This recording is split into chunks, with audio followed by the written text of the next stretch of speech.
Hi everyone, you are listening to She Leads with Carly. Our guest today is Becc Holland, the co-founder and CEO of Flip the Script, a hub to receive sales training for free. I absolutely loved my chat with Becc. We talk about how she navigated her career graduating from Texas A&M, how she found her way into sales, which is a role that she has loved since the age of 7, and then having the courage to leave her job to go full-time with Flip the Script. She shares lessons in facing rejection, some common misconceptions about entrepreneurship, and so much more. Take a listen and enjoy. All right. Hello, Becc. Thank you for coming on to She Leads with Carly. I am so excited to have you on this show. So thanks for joining me. No, thanks for having me. I'm pumped to be here. Of course. So, Becc, you are the CEO and co-founder of Flip the Script, a free sales training hub. And the release is coming up very soon, so I'm very excited for you, and we'll obviously get into that. But prior to Flip the Script, you were Director of Sales Leadership at Sales Hacker, Head of Sales Development at Chorus AI, even before that, Regional VP of Business Development at G2. So we'll get through all of that, but Becc, take me back to your 21, 22-year-old self, graduating from Texas A&M with a degree in Business Administration and Marketing.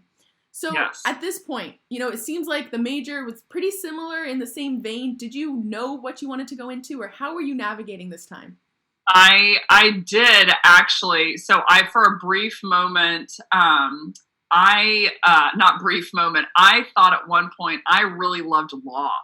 Actually. Okay. So I'm one credit short of a Spanish minor, and I specified in business law when I was at A&M, just because I loved business law classes, management law classes, tort law classes. And I took a discrimination law class, and I really, really liked it, just the cerebral aspect of it. So I actually interned at a municipal court when I was at A&M for free. And I took my LSAT for fun, my LSAT for fun. And I thought okay, I love this idea of going into law. And over time, as I worked at the municipal court, I'm like, I like the idea of being a lawyer, but I don't actually like what I see on the back end of it's just a lot of paperwork and there's just not a lot of passion, et cetera. It's not like it is on the TV screen. So I was actually planning on going to law school and, sent out some applications and got accepted to a couple schools. And then last minute, I'm like, you know what? I'm just going to pivot to sales. I'm going to pivot to sales, and I'm going to see what this thing is like, because I know from a very early age that I love selling. So I'm like, instead of going this law path, why don't I just go into sales like I had originally planned, since I was 7 years old. Yeah. And then if I want to get into law later, I'll get into law later. Oh my God, that's crazy. So did you have people, mentors, your parents telling you, stick with law? We know, lawyer, medicine, all of those conventional paths. Did you have people saying, stick with that, it's more secure than sales, or no? I didn't. So my parents just wanted me to be happy, whatever path that took. Yeah. And they knew that since I was little, I was selling door to door, whatever fundraisers. I remember, we were talking about before the show, playing soccer. It's you'd have tons of fundraisers, poinsettias and fruit and and I would take my brothers and sisters fundraisers because I love selling, and I'm like, oh yes, I get to sell cookie dough today. Mm-hmm. So I'd go, to my neighbors, and knock down their doors and try to get them to buy some products. So I love selling from a very early age. So I certainly didn't have, my parents were surprised by the law thing, and I think I just really liked the cerebral end of it and how to stack arguments and whatever. So they just wanted me to be happy, but I do think they were a little sad that they had blown, close to $1,500 on a Princeton review course where I prepped for my LSAT just to take it for fun. They're like, can't you just be normal and go out to a bar or whatever and, shoot shots with, whatever, some friends that you have? I'm like, what friends? I'm taking the LSAT for fun. Okay. It's not like I'm killing it in the friend category. So. That's amazing. So, okay, when you made that transition to sales, how was that transition, or how did you, what role did you find? How did you find that right company? How did you navigate it? Yeah, so I interviewed with probably in the realm of 50 companies when I was at A&M, just because I liked interviewing. I really liked selling them, on that I was the perfect candidate for them. And I like talking to people. And I just remember myself in my suit, the one suit that I had. But so I interviewed with probably 50 companies. I limited it down to 10. And then I ended up going with a company that sold mechanical construction projects, heating, lighting, cooling, plumbing to school districts and governmental buildings. Yeah. And the transition, I think everyone I guess everyone would share this opinion. It's a little tough going from college to, your entire experience has been learning to, okay, now I'm in the work world and there's no summer and there's no semester and like, this is a longer term project. But I adapted, I would say pretty well, meaning, as well as you can coming in the market in 2008 when there was a huge, crash in the market. But my experience, I don't think there's necessarily a right company. I think, your first company, you come in and you roll the dice and try to find one that you really agree with, ethically, morally, and like the product. Yeah.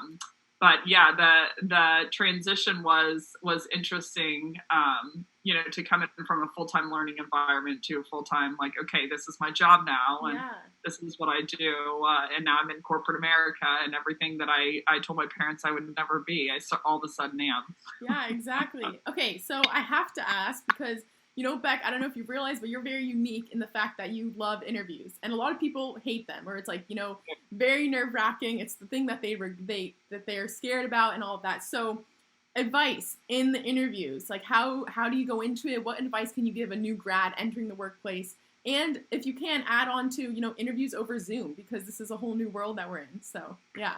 Yeah. That's interesting. So interviews, my advice to new grads would be, I would interview the company just as much as they're interviewing you, not in a disrespectful manner or not in a, I'm going to bring up all their dirty laundry and get them to talk about it. But I would know that, there's a lot of companies that are hiring. Like you can work, respectfully, you can work anywhere. So I would want to be interested in, is there a coaching culture? Is there a mentorship culture? Like what's the training program? What are the variables that I care about? What do I really, really want coming into a job? So I think something that I made a mistake early on is I just thought, well, I want money. I want a company that gives me money. And it's like, yeah, so, most companies pay you, right? So they're going to pay you no matter what. So I think my advice would be to find a company, in the interview process, to always come prepared, obviously, like know who you're talking to in the room, stalk them, go to their LinkedIn, figure out all the things that they've done, drop casually a couple of different things that they've done, in the nascent stages of the conversation, just so they know they're reassured that you've done your research. I try to know their product as much as possible and know their competitors. People really hate their competitors, like at the base of them. So I would know them just in case you're asked that. But, really my biggest advice is there's a certain amount of questions. I always predicate when I'm interviewing someone, a candidate, I always predicate the majority of my opinion on them on the types of questions that they ask me. So I would think through some really thoughtful questions to them that make them see you as, number one, that you get the information that you're after, but number two, make them see you as someone who's more strategic by the questions that you ask, would be my biggest advice. But you always want to know really who the company is before you start working. I love it. I think it relates to a good sales tip in terms of, making it personal and just, knowing the person beforehand and just as much as they're talking to you and testing you, you're also talking to them and testing them. So I think that's great.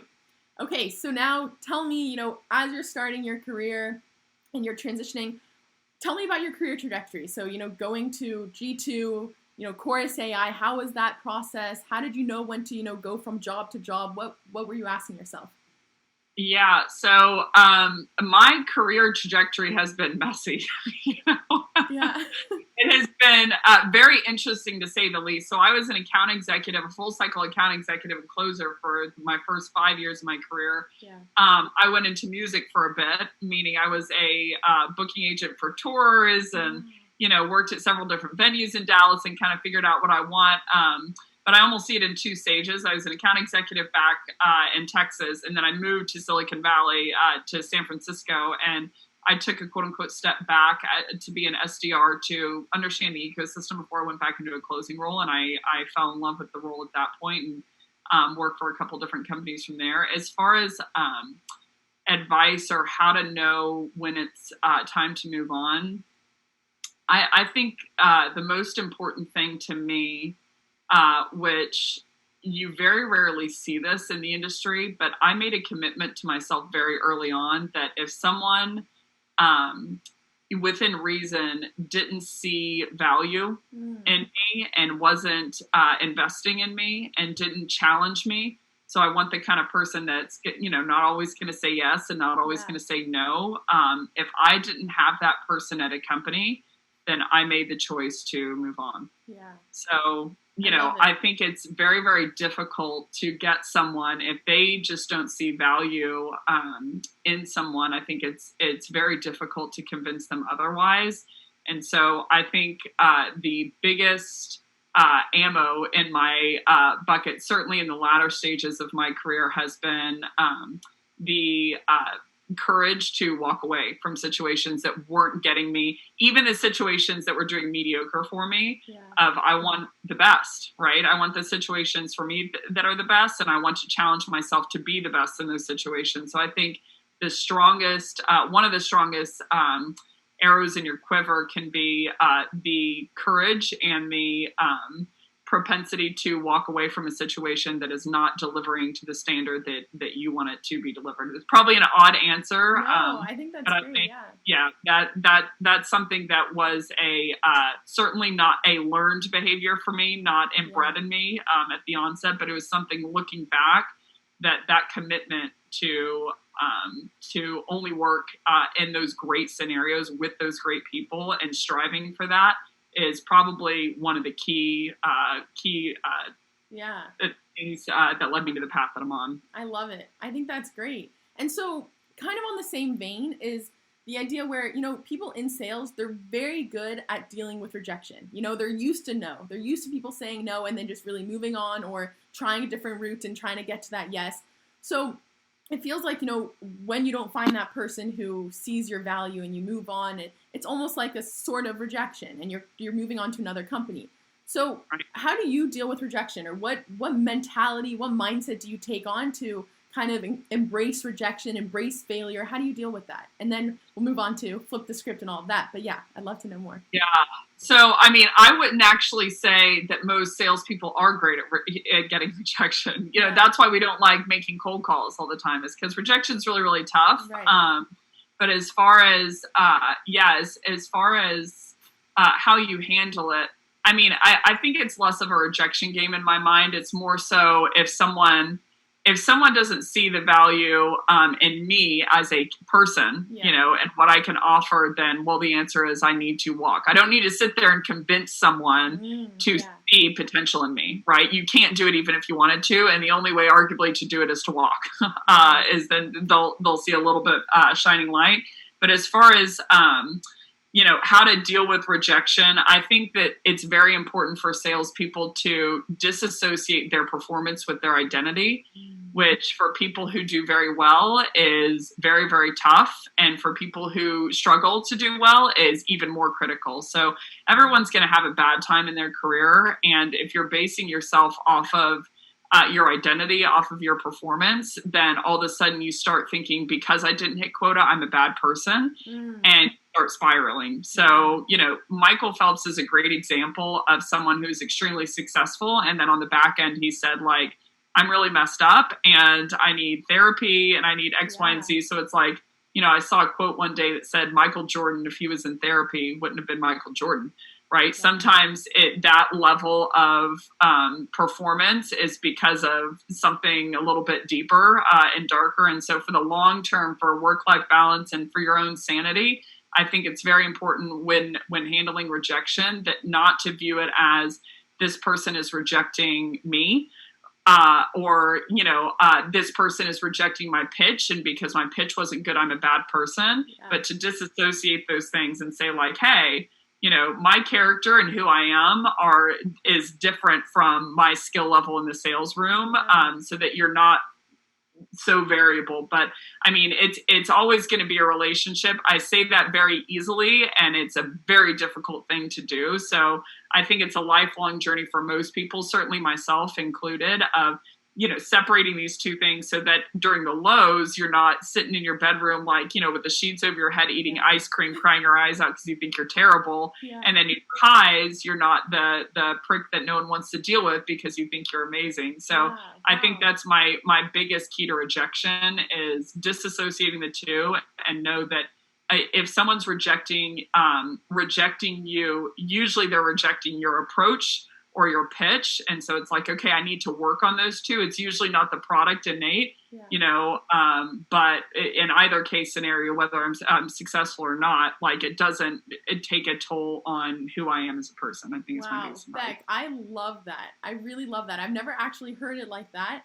And I'm glad you brought up Michael Phelps, Michael Jordan, because we were talking before this about soccer, being on the bench, all of that. I could relate a lot to that, at Stanford. Student athletes in general, that's a common thing where you think, your playing time is your worth. Like that's who you are so I think that's very important. So I love that you said that. So take me now to, G2 and then Chorus AI. So you were working, but you started working something on the side, and this is what turned into Flip the Script. So tell me a little bit about this. Yeah, so I kind of fell butt backwards, as they say, into Flip the Script. Yeah. But essentially, I'd worked for a number of companies, 4 companies in the Bay Area, 3 of them, all of them within MarTech or sales tech, but 3 very related to one another. And my first company, I was an SDR for like 6 months, and then my CRO came in one day and he said, "Hey, I want you to lead a global team." And I'm like, why? I'm like your classic selfish individual contributor who thinks they're the bomb and rubs it in everyone's face. Like, why on earth would you think I'm a good leader? Okay. I'm like, I'm too selfish to coach anyone, point blank. And he said, whether you're selfish or not is another topic for another time. Yeah. He said, I do think you love coaching. Because he said, I've seen you in with these account executives, and I was an account executive in my former life. And so I'd set these appointments and I'd go into their calls with them, to intro, and I'd mute the microphone and I would tell them ask this question or say this thing. And he goes, the bizarre thing is they're listening to you. Like they're hypothetically ahead of you career-wise. They're in AE, wow. You're in SDR, and they're listening to you. And he said, and their conversion rates are bumping up because of it. So he said, whether you're selfish or not, again, that's to be a conversation we had over drinks sometime. He was like, but I think that you love helping people, and I think you love coaching. So, I was like, all right, I'm going to roll the dice and do this thing. So I got to lead a global team, and at that company, I developed a litany of theories. I was running into a lot of quote unquote problems with, the funnel not being a true funnel, or why is there a gap between what marketing thinks they're producing and what sales development thinks they're producing and what sales is producing? Why is there such a palpable difference? Yeah. And I started to daydream about different theories. I'm like, well, this doesn't make sense. And they'd be like, oh, well, it's best in practice. I'm like, well, but it's not giving us the result that we want. Yeah. So I started banging down the doors of different enterprise companies in the Bay Area and, mid-market companies and saying hey, surely it's just us. Surely it's us that has it wrong. And I'm the one that has it wrong. And I'm dumb coming, into the Bay. And so I'm like, tell me what your plan is so that I can understand how to do this correctly. And I came to uncover that most companies were at the same stage I was at, if not worse. Yeah. And so I'm like, okay, so these are some more global problems, that people have. This is more than just this one-off case. So I had developed not only a litany of problems, but a litany of, proposed solution that, no one had ever done before or saw it that way. And so I was I saw the world a certain way, and I wanted to see if some of these theories were correct. So, or at least, got us into a better state. So TLDR, I went to a second company and I started to work for them. That was it had a reputation for being innovative and pushing the line. And so I'm like, well, we'll see. So I jumped on board and started deploying a bunch of these theories to figure them out. Number of them were wildly successful. Some of them, needed some work, but by the time I got to G2, I had continued to build out these theories, and I had seen some of these theories 4x the numbers for my reps. And so I simply wanted to flip the script. The beginning of it I'm like, I want to teach random reps how to do what I did just to help them, because we had, 4x quota. So I started a after hours series where I literally just made a LinkedIn post. You can go back and look at it in my history. It's like a year or 2 years ago. And I said, basically, does anyone want free training? Like, I'll give you pizza, come after hours, so it won't hurt your work life or my work life, and let's just show up. And all of a sudden, I had 200 people in the room ready for training, and I'm like, who are you? Like, what? Why? I'm kind of judging you a little bit. I'm like, why are you here? I'm a nobody. At this point, no one knows who I am, and so I just started training people, aggressively after hours for free, of like, okay, I got a room of 200 people. Like, here's the deck, pizza's over there, and let's get started. And so that was the beginning of Flip the Script. I then took it on to Chorus and turned it into a 23 video YouTube series. And we saw some pretty stunning numbers, and then took it on to where I basically took it on the road and went on a toured 9 different cities, and just, shelved this information, very organic, like Hunger Games, Fight Club, like organic style, like, hey, just show up and we're just going to get you as much information as we can, kind of thing. So that was the beginning of Flip the Script. That's crazy. And I think the craziest thing is it was all organic. And like you said, crazy numbers, but it was like in the thousands. Like, how many thousand were watching your first videos? Yeah. So, I mean, I basically recorded these videos. It was like 11:30 p.m. So I convinced Chorus, I'm like, look, you don't have to give me budget. You don't have to give me any money. So let's just take this, guy who works internally. Let's turn on the camera and I'll start talking, because I was just bursting with these theories that weren't theories anymore. They were working.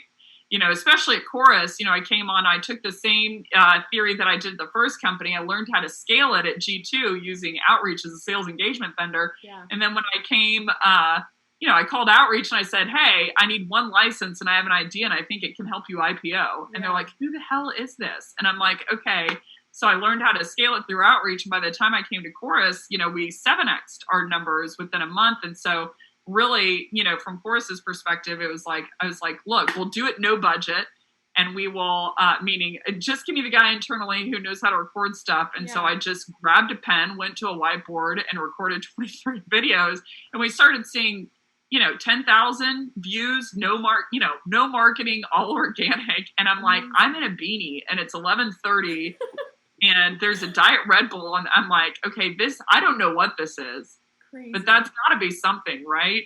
So I started seeing companies do outreach, and they were like, hey, I've been watching your videos. And I'm like, you're Oracle. Like, if I had known your company was watching, I would have taken off the beanie and put the mascara on. Oh my goodness, that's insane. Okay, so then, obviously there's something there. People need it. They need your content. And, clearly now you are far from a nobody on LinkedIn. Just by watching your videos on LinkedIn and whatnot. So at what point did you say, okay, this is a real thing. Like, I should I need to go full-time. And I actually watched one of your LinkedIn videos and you said, I'm scared, but I'm more scared to not do it. So take me through this, this mindset where you were like, you know what, I have to give it full-time.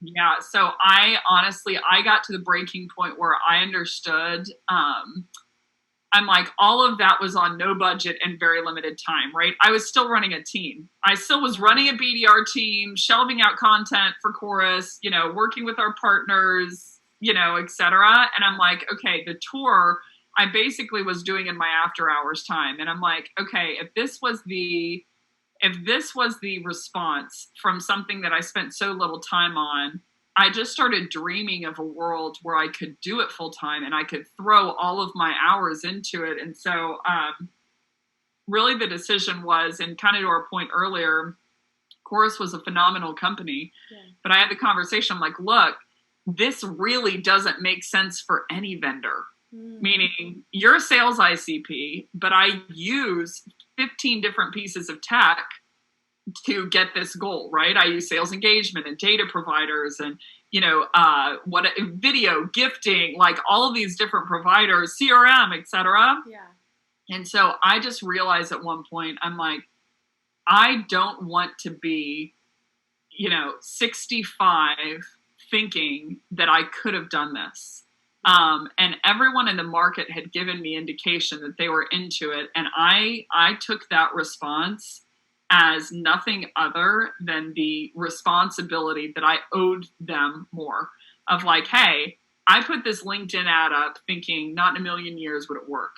And then you guys rewarded me. It felt like, honestly, it sounds insane, but it felt like the universe stopped what they were doing to help me, because I had so much help along the way where people were stacking chairs in the beginning and unstacking chairs and, let me, help with the advertisements and da-da-da. And I'm like, I have had such a fun crowd respond, and they are communicating to me that they're finding value from this. And so I'm like, I owe it to them to get over whatever fear that I have. And I'm like, the fear is ultimately, like we were talking about earlier, like that I'll fail and that it won't work. And, and that, whatever, I'll run out of money, or, I don't know how to monetize to begin with, or, people will say, who does she think she is? Or, like, can she really pivot the industry? Can we do it via this vehicle? But I'm like, that's scary.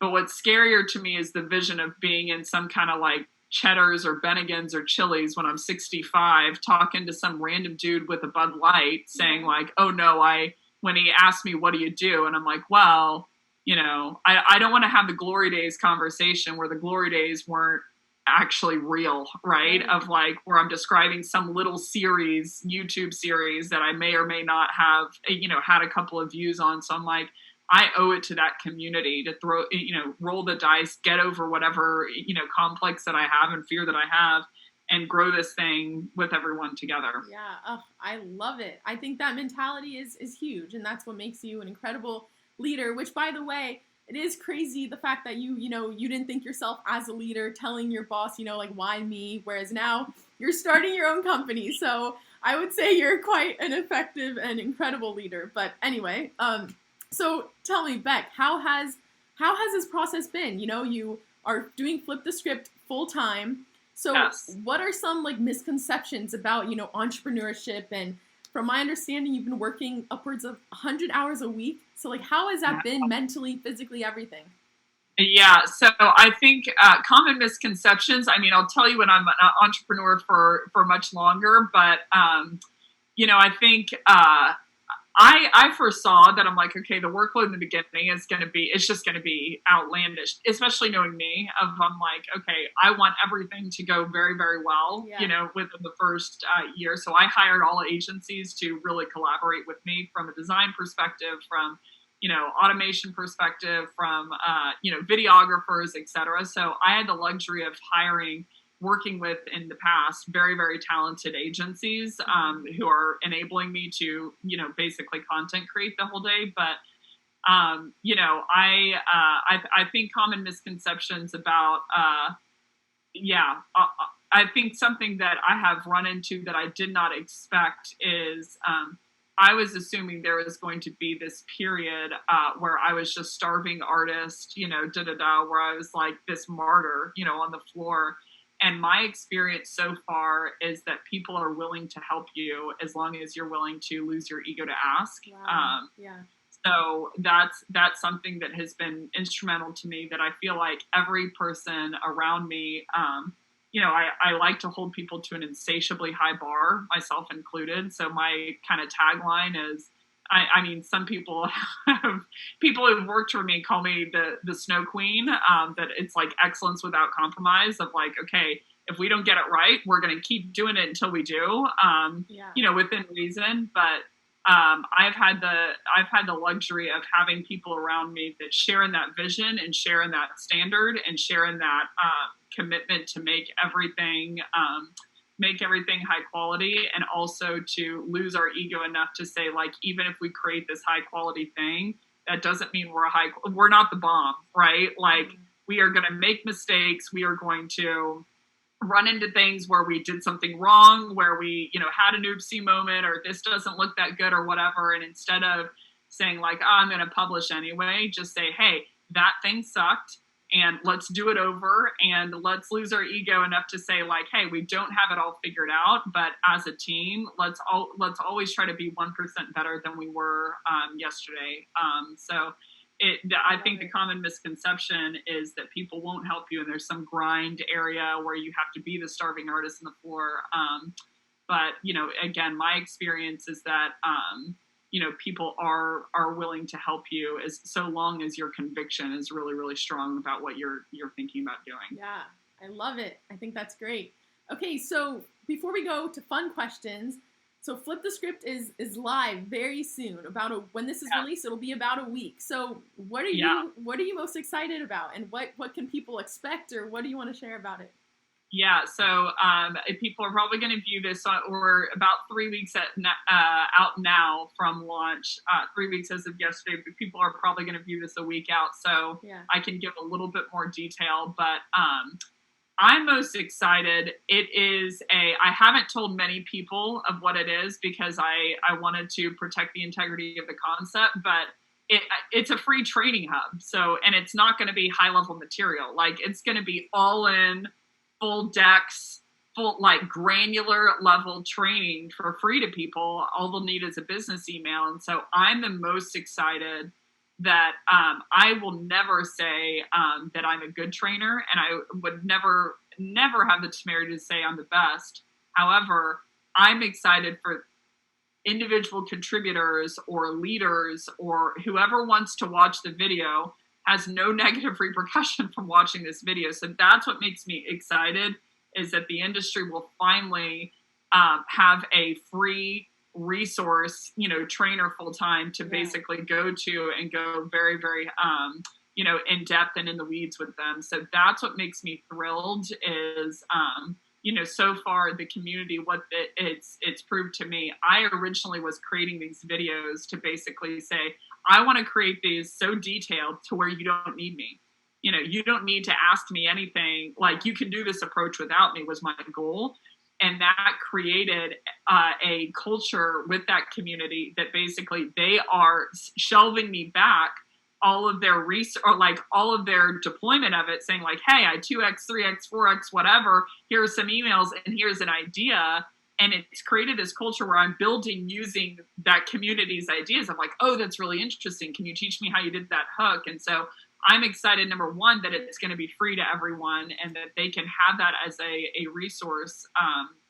And number two, that it, at least in my experience with it so far, it creates this culture where we are truly building together, where they're telling me, how they deployed it, what the success rate of it was, and some things that they added to it. And sometimes I trim those and I, add them into the process. So that's probably the most exciting for me, is that it's going to be the first, from what I know of, first in-depth free resource for people to, of all ages, sizes, colors, rules, etc., to be able to access whenever they want. Wow. I'm so excited. That's amazing. That's so exciting. Okay. So Becc, tell me now, what is a passion or hobby that you have that's just completely unrelated to your work?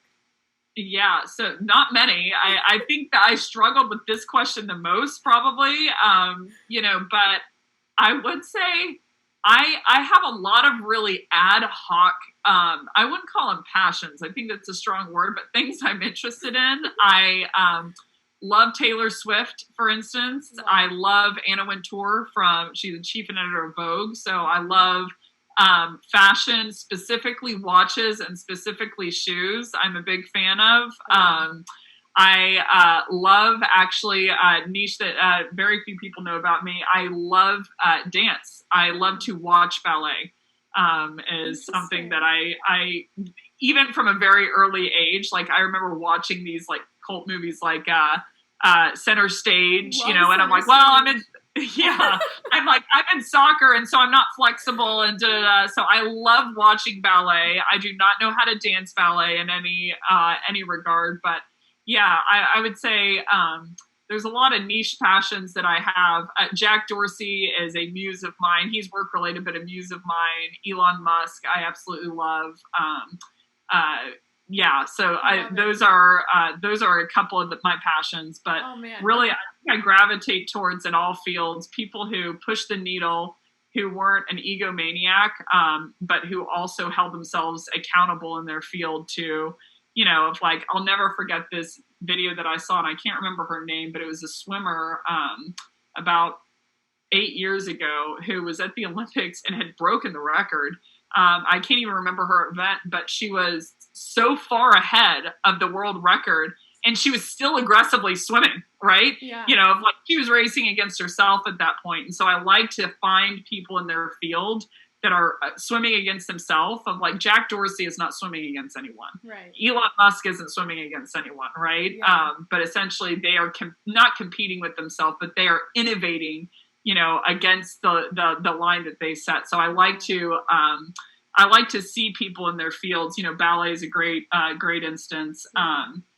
People that are just so good, but they keep going because they don't know how to operate in any other way. Yeah, I love it. So I could relate to that quite a bit, actually. I have 2 older sisters. They danced their whole life. My mom put me into ballet. I hated it. I cried. I hated it so much. But now I love watching dance. Center Stage, great movie. I watched So You Think You Can Dance, all of those. Yeah, I love dance. So it's quite weird. But anyway, I can relate.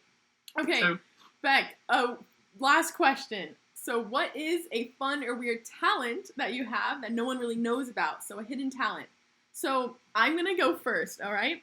So what I do... that takes the pressure off. That's good. That's good. What I do is I throw blueberries into my mouth, all right? So we're going to see how this goes. All right. Let's see. I hope it works. There we go. Success. I was going to burst into tears if you didn't get it. It's okay. By now, I know the throw. I know everything. We're good. You got it down. Yeah. Hidden talent. I don't have many because I'm probably too much of a blabbermouth about talents. But hidden talent that no one knows about. I've got 2. One a little bit more serious. One completely of zero use. Actually, both can be of zero use. My memory is very close to eidetic. So I remember, especially visually, not so much audio, but visually, I can remember things that people were wearing. I can remember the clip whenever I saw you in some film that you did about being at Stanford and being a student of some kind of engineering organization with a guy was saying that there was entrepreneurs. Right. There was an entrepreneur thing, and he did a video, and I can remember what you were wearing on the field, not in a creepy sense of I can just remember where you were standing and the uniform that you were wearing. So my memory, unfortunately, is pretty granular in terms of colors, shapes, sizes, Amazing. Where people were standing, etc. But I think by and large it creeps people out because it makes them think I'm obsessed with them. Yeah. You can ask a lot of my ex-boyfriends, that it makes them think that I'm crazy into them when I'm no, that's just how I wake up. Remember that shirt you wore on January 1st and wow, that's so and they're funny. Ladies in deep, so it has definitely hurt me in some cases. I'm no, I'm not obsessed with you. I just remember what you were wearing and how you smelled and where you were standing at the time. So that's a more serious one. But I do have one that's just random ad hoc. I can, and my friends have tested me, I can, by feel alone, blindfolded, pick out the perfectly ripe avocado in a grocery store. And I don't even eat avocado that much. I'll do guacamole, but I won't eat it. I'm not one of those vegan, in the raw kind of people. Yeah. So I can blindfolded pick out the perfect avocado in a stack just by touch alone. And then they open it and they're dang it, there's no bruises.